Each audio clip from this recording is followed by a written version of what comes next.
So, very first question, how did you get started with your work? Well, it first started by cutting through the bullshit.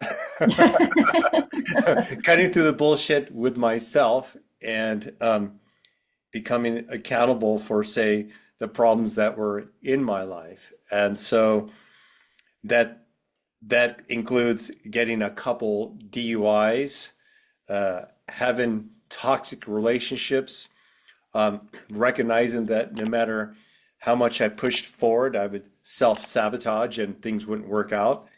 And then in time, you know, I had to take personal responsibility of and ask the question, like, why is this happening to me?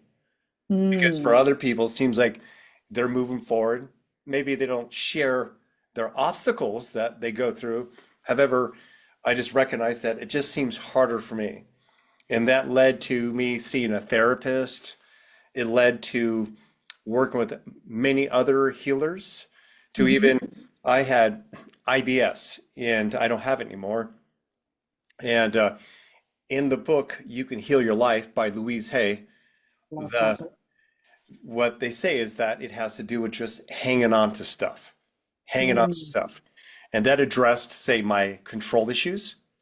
But underneath my control issues was a lack of trust, a lack of trust, which many of us experience that in our life, whether it's in regards to starting a business or becoming serious in a relationship, wondering whether or not we should invest our money over here and so forth. We typically go outward. Can I trust this person? Can I trust this idea? Uh, and yet it's always an inner job. It's always an inner job. So even if a person moves forward to better his or her life, if you have that lack of trust, that's like having one foot in a door and one foot out. And the universe is so unconditional, you'll attract exactly that. It will be not exactly what you want. You will not be probably that satisfied. You might have a lot of challenges because it's a representation of your indecisiveness and lack of trust within. Absolutely, absolutely. And it's no wonder that I was actually journaling on the idea of trust this morning. So it falls in line perfectly with where I've been today, anyways. So that's great. So when it comes to the work that you do with your clients, you do a lot of relationship work as well. And I actually started initially, I called myself a relationship coach because I believe everything is relational. Um, but when it comes to that, what would you say? I know trust, of course, is the biggest thing here. But what would you say the biggest kind of reason that people don't step into those relationships? Do you see any kind of consistency through your clients, the same kind of stories? Yes, and same as yourself, I see everything relational, no matter what.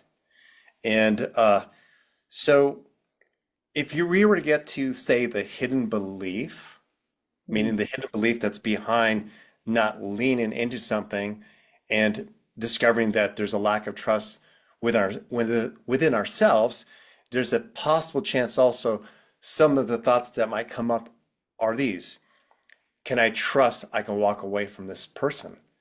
Um, can I trust that if this is a mistake, I can move forward? Uh, do I trust the process of life? Do I trust there's even a God? We start discovering that there's like these beliefs that we have, and that's what stops us. And so, therefore, we don't lean into conflict. But it's usually an outward projection, such as I don't want to get in a relationship with this man, uh, is the projection outward. If we were to turn it inward, it might be this. I have an issue with boundaries. Mhm. I've had an issue with losing myself and my own autonomy. Okay.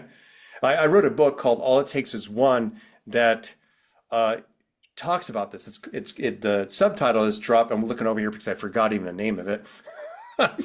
Drop your one big, drop your one big hidden belief and master your life. And Mm. it's all based around that to where I invite readers to, because it's like a workbook also, Yeah.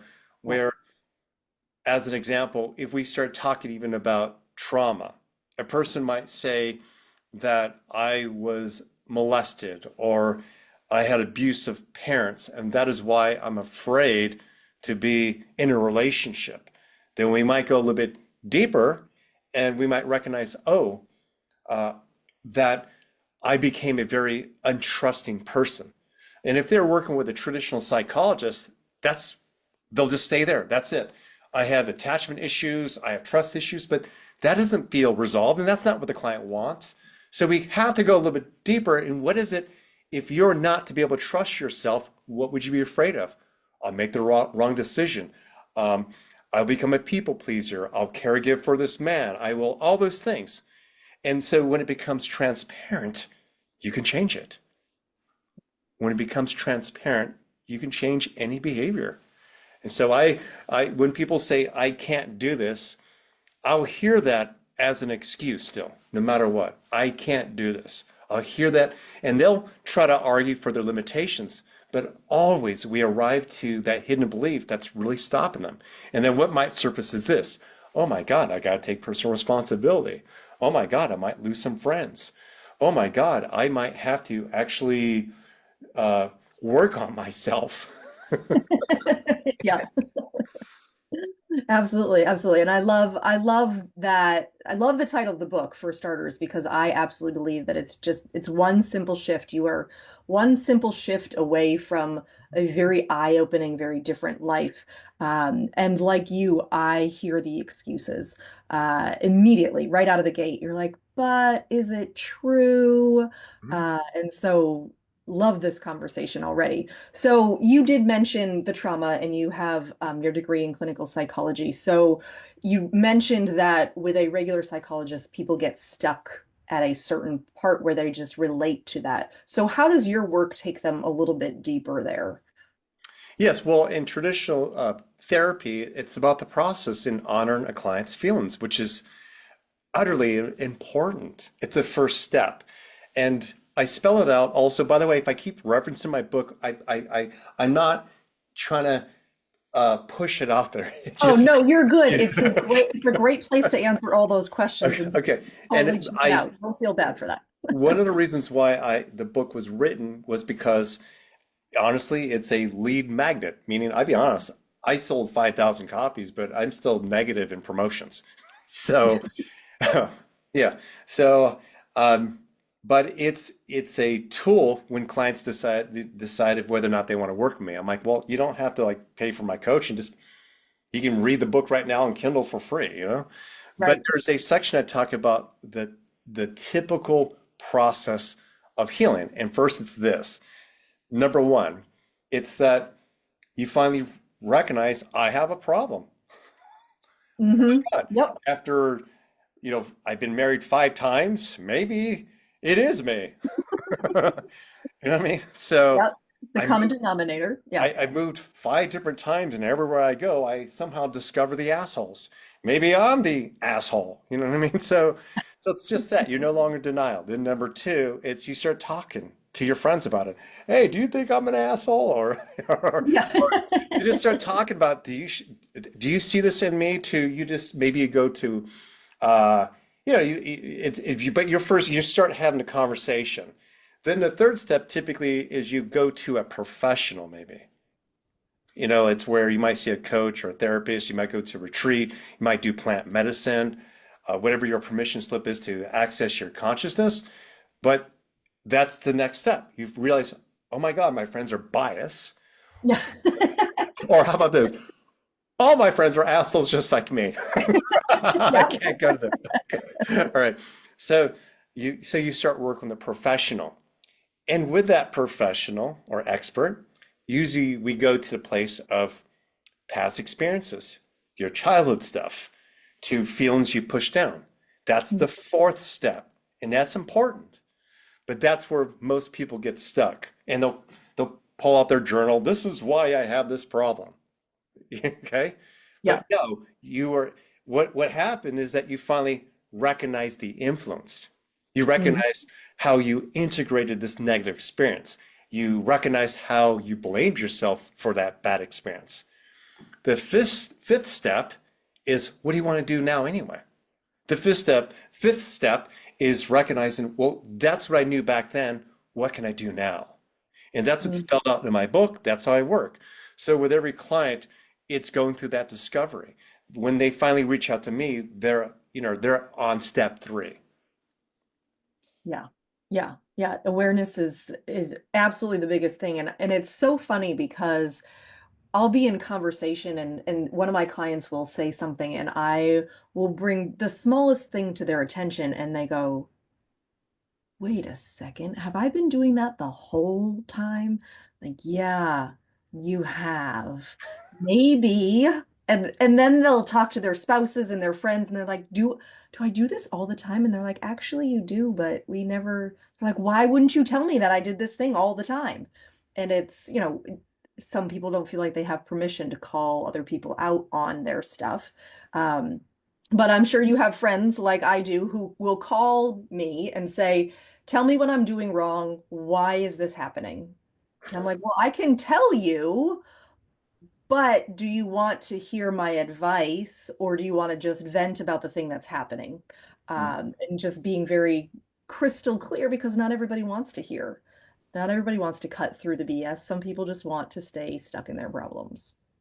Yes, I ask, like, say, maybe more friends when they're sharing because they do reach out to me uh, when they maybe are having challenges. Do you want me just to listen?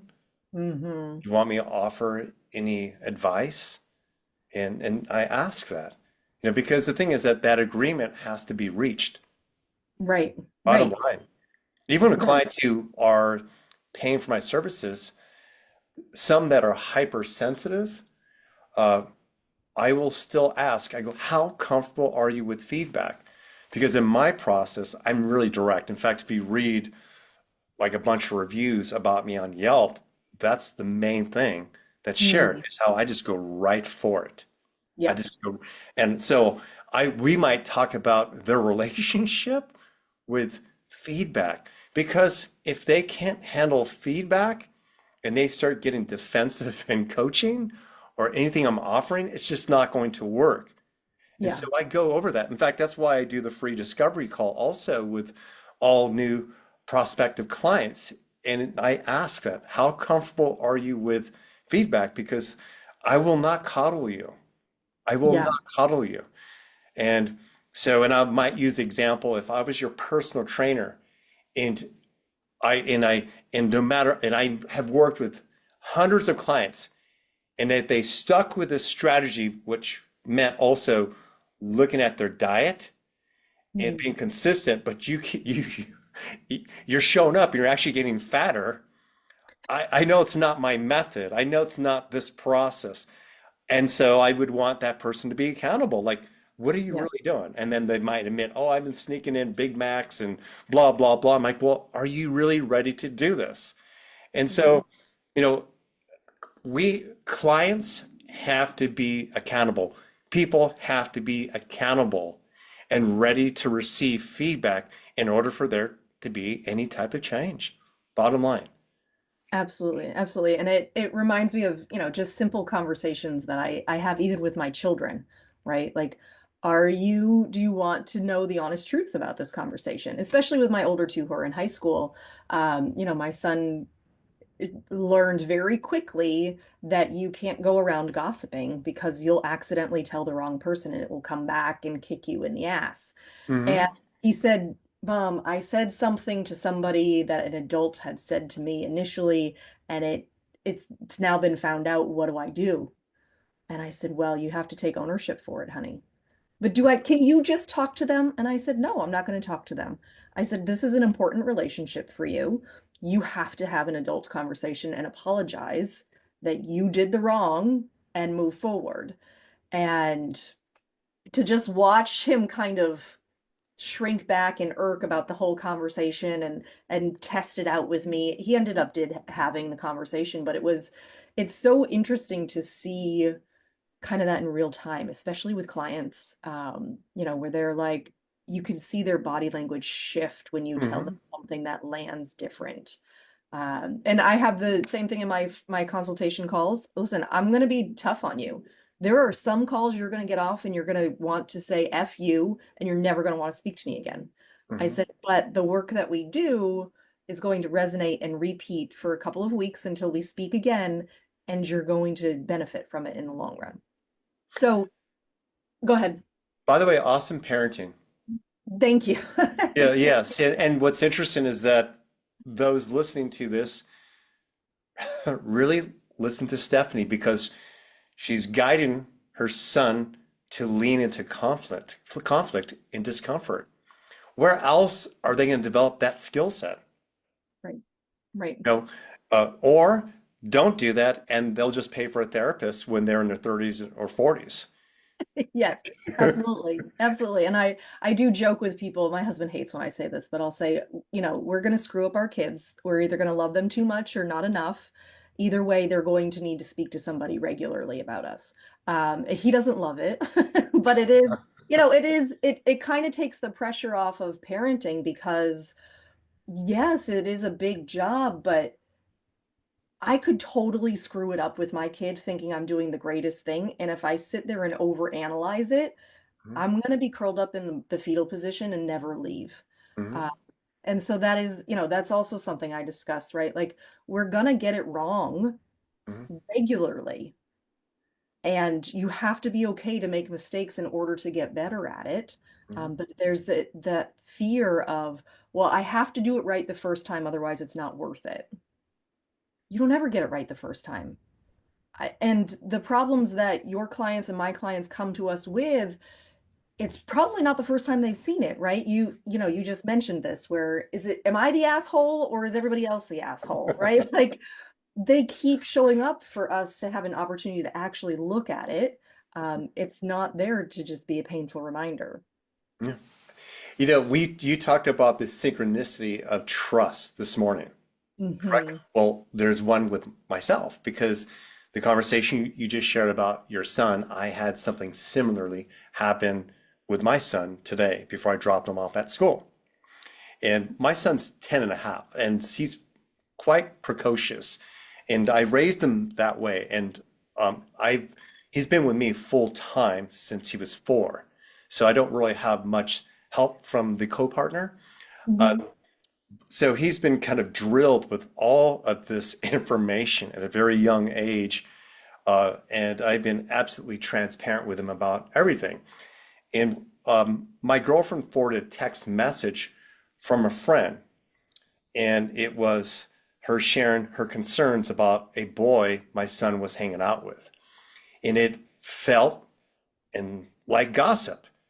And Mm. it was a parent saying that, I saw, Max, that's my son, hanging out with this boy so and so, and I just want to let you know, like, my son and I saw him get arrested for arrested or something like that, and we know him from jujitsu, and he's gotten in trouble for stuff. I wouldn't want I wouldn't want my son to hang out with this kid, and Mm. did not feel good when I saw this text message because I don't like gossip, and Yeah. it's a parent who doesn't know everything about this kid.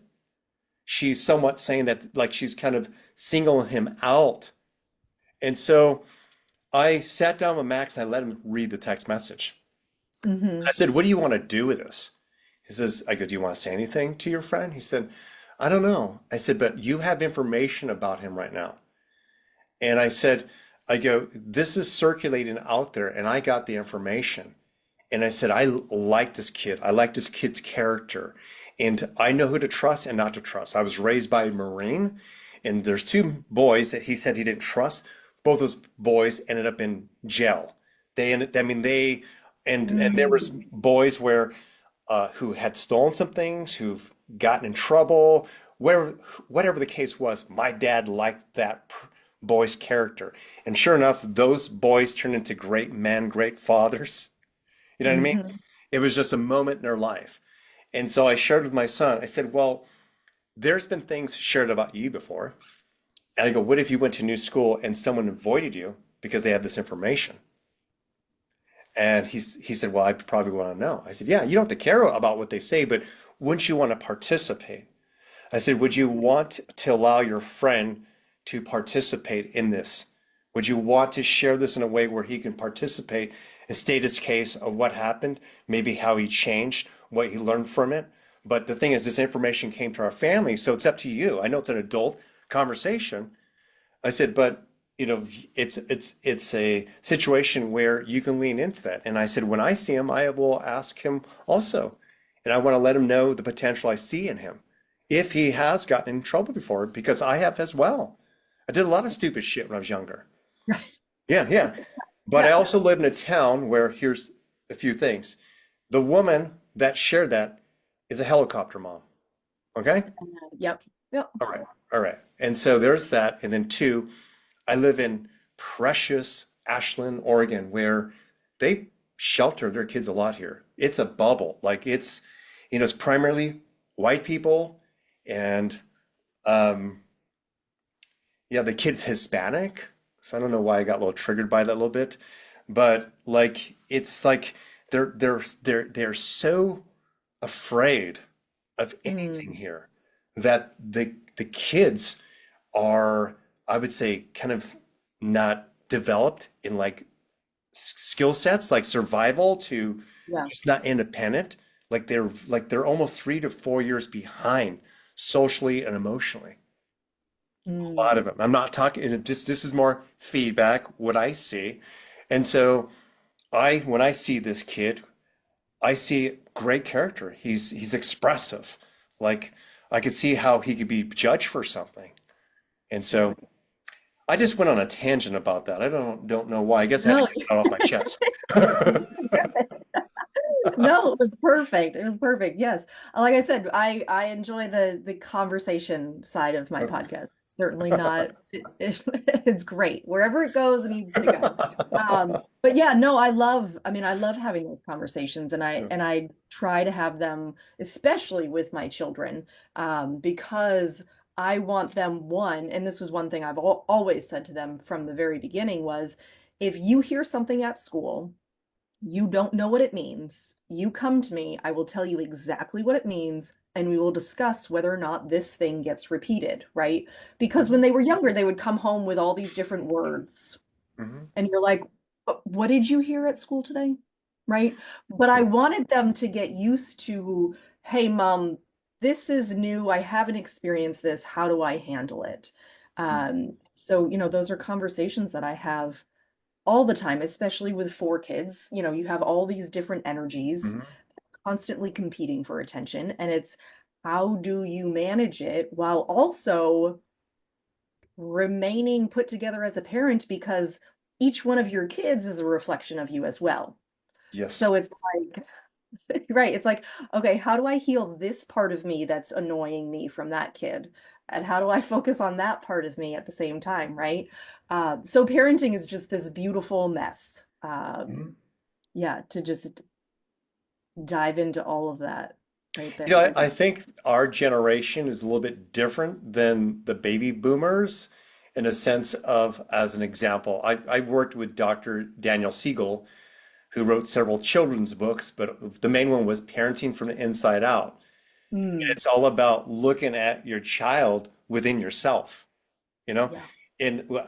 But there's also this stigma or this idea, and it was true probably in prior generations where it seemed like most of the psychologists and psychiatrists had the most fucked up kids, right? Right? Yes, Yeah. absolutely.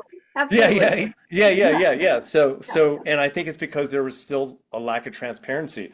I know better. I know better. Like this is why it is the way it is. And the difference here, I think what we're sharing here is that we allow ourselves to collaborate with our children. We Yeah. allow everything to be transparent. And that's what's different. It's really cool. It's an up leveling of, of us showing up as, say, professionals, maybe. Absolutely. And I have so many stories that just came to mind, but it's it's definitely different the way that I parent from not necessarily all of my friends, but I definitely see it different the way that my kids just interact on their own. Mhm, And when I get feedback from that, it's beautiful. mhm, But another thing that I swear has been the biggest blessing. When I was first doing all of this inner work, my older two kids were still quite young. And I don't remember where I got it from. It may have been a conversation with God or something. But I remember realizing that everything that my kids said to me, I didn't have to take personal. Yes. And that was so eye-opening because there were days where they were like, I hate you. Your food sucks. Right. And it was like, well, I can either take that really personal and go cry, Hmm. or I can be grateful that they feel safe enough to share that with me and maybe redirect how they communicate it next time. Right. Hmm. Um, and so that's, that's also, the beautiful step there as well. But when it comes to you, do you just have the one son? Yes. Okay. And so you don't necessarily see all of that interaction between siblings, which I think is so funny. But when he does interact with his friends, you did mention that, there tends to be an emotional stunt there in that area. Um, are there ways that you've been able to pour into your community to help kind of that emotional growth, whether it's for the adult or the children? I have attempted to, and I don't want to, this will be a whole nother podcast show about this. But let's just say this, it is so extreme, we're actually moving in June. Okay. Yes, Okay. yes. I've been here for only 3 years, and it's a trip. I learned that it's its own little bubble. And so I'm not resisting against like what is here. And Yeah. so it's just not aligned with us at all. But yeah, I wish I could. In fact, what I realized is that energy that came from that, and this is part of like I guess being a little bit self-aware. First off, I realized, wow, I'm really talking about this. And then it must be something that's really important. Yeah. Um, is that I've had like my shadow has been uh, accepting where people are, to Mhm. recognizing that, and this has been shared by a lot of educators here who've become my friends, and that is, they said there's a lot of traumatized parents here. This is why they move here, because it's safe. They have an issue with a masculine, big time. Like there's not like it's like almost, it seems like Ashton's been castrated by any masculinity. The women Interesting. are way stronger. My girlfriend is a coach as well, and she admits the same thing. She sees it as well. So it's like I can't change that collective narrative, nor do I feel interested in doing that. So I'm just accepting it as it is, and we're just moving in a different direction. And we know it's not us, meaning that because we have flown to different areas and we have a different experience completely. Right. Even 15 miles down the street. I mean, 15 miles down the highway, Yeah. it's a different experience, but we just don't want to live there. So. Yeah. Interesting. Interesting. And I love that you brought up that shadow. Debbie Ford does that beautifully in her book, The Dark Side of the Light Chasers. And I hear my inner voice regularly Mhm. say, "Can you love this part of you?" Mhm. And it's like, I don't want to, right? Like, I don't want to love that part of me that's obnoxious and all these other things that irritate me, right? But then on the flip side, you're like, can it serve you on some level? And so I do love that you guys have realized, hey, this isn't the space for us. We're not called to Mhm. change all of this. Mhm. Because we're actually, I was just having a conversation the other day about, where my kids are at school. We love the school that they're at. Mhm. Is it the best place for the high schoolers? We don't know. We're in that conversation right now, because of just the size and the growth and all the other things involved. But it's so interesting when you take that ownership and say, Mhm. you know what? It actually isn't me, but I need to go somewhere else that is me. And I don't think people give themselves permission to do that. Yes, and even beginning of this conversation, I talked about how most of the time it's ourselves. Mhm. It's like our limited beliefs. However, there's a process that we can all go through where we do the inner work. And as an example, I've worked with couples where uh, they have asked me, like, when do we know enough is enough? You Mm, know, and tell them the best scenario if you both were to end this relationship would be this, where you both can fully, unconditionally love and accept each other. And from that space, maybe recognize that, but I don't see a romantic future. mm, I see a special kinship to even, I recognize that this was a karmic relationship. And I've become a new person and I haven't been accepting that. And therefore, what's been really toxic is I have been clinging to this because I've been trying to make something work that already, say, healed me or up leveled me. yeah, So, yeah. and so that's the same thing with any situation, like even like business owners or like people who are trying to start a business, that a lot of those things fail. They just don't, Mhm. they don't work out. But what I've learned as an entrepreneur, because even though I'm a life and relationship coach, um, I've been pretty good at marketing and I like to make money. I'll be upfront. And Yep. so and so I've done pretty well for myself and I know how to make things work. However, I also know that things are not supposed to always work the way that we want, that we have to let go of the outcome. And it's more who we become in the process is Mhm. everything. It's what we do in a challenge that's more important than a challenge itself. And with that type of mindset, we're reflective. It's no differently than this. I know you have high hopes for your children. So when you share, your intentions are always to uplevel their lives, to help them feel better and be confident. And when they push back, even by these good intentions, you don't take it personally. How's that any different than putting a post out there that doesn't work, or creating a container hoping clients will show up and it doesn't work, or creating a product and it doesn't work? That there's always adjustments that we can make within ourselves. Yeah. You know what I mean? And so I think that it's utterly important for people to, when they're trying to achieve something, just remember whatever attachment they have to the outcome, if they remain in their heart, they might actually witness and experience so much more. Absolutely. And I love that you said that remaining in their heart because I know that part of my journey was opening my heart up, right? Because I can be very masculine and I can be very driven and pay no attention to the feelings and any of that stuff. And I know exactly where it comes from.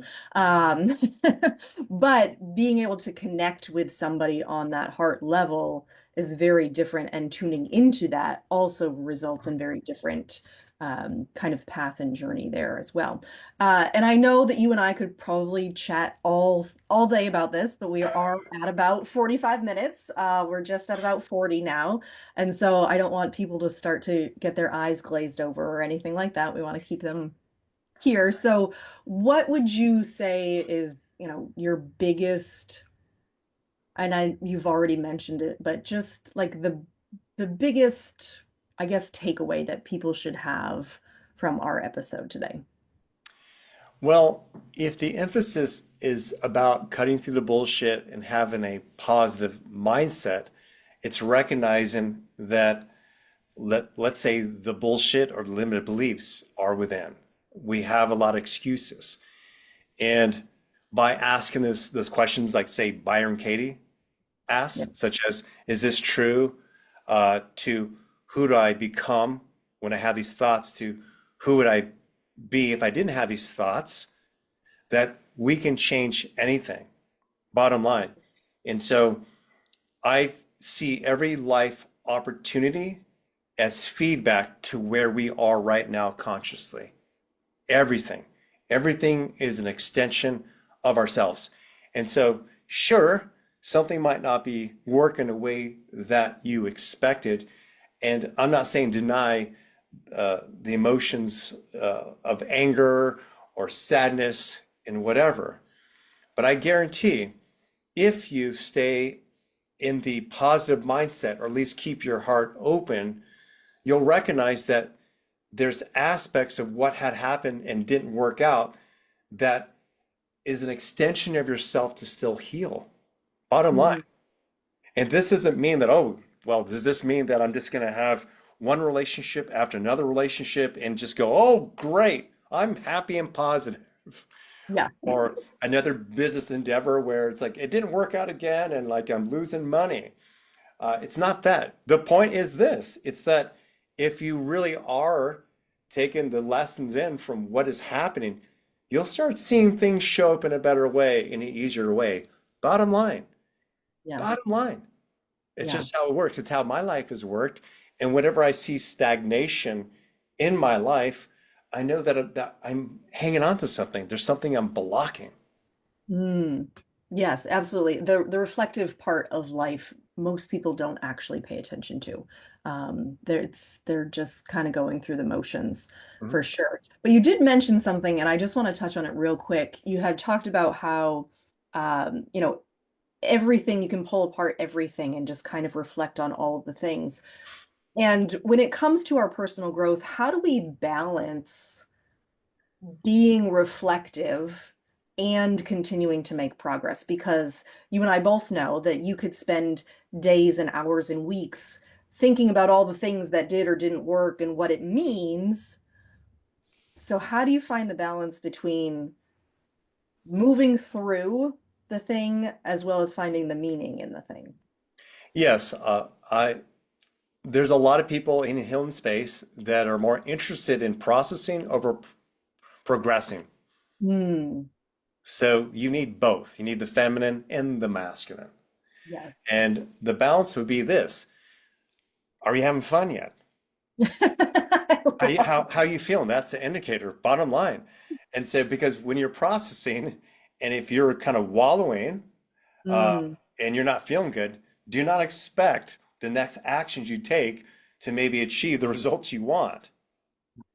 Get to a place where you feel maybe at least neutral and then move into the action or change that needs to happen. Bottom line. And that's how I do it. That's what I learned from one of my mentors. It's that he said that, you're a multidimensional human being. That means it's like you're not supposed to be out there in the clouds all the time, etheric. It's not where you're supposed to be like self-absorbed in your emotions. You are here on earth in a specific time, and physical reality is part of that dimension. So it is for you to maybe download from spirit, open your heart, and then walk. yeah. Chop wood, carry water, be human, enjoy your life. Yeah, I love that you said that. Are you having fun yet? I asked people that. That was a very triggering post on social media that got removed from a group one day, because I said, if your business isn't fun, why are you doing it? And there were so many heated discussions that the owner of the group was like, I had to remove it. And it's crazy that something like joy and fun just triggers the crap out of people. Well, the issue is accountability. So I Hmm. hear it a different way, such as, wow, people had to ask that question and get to their deep truth to Mm, even the owner of the group.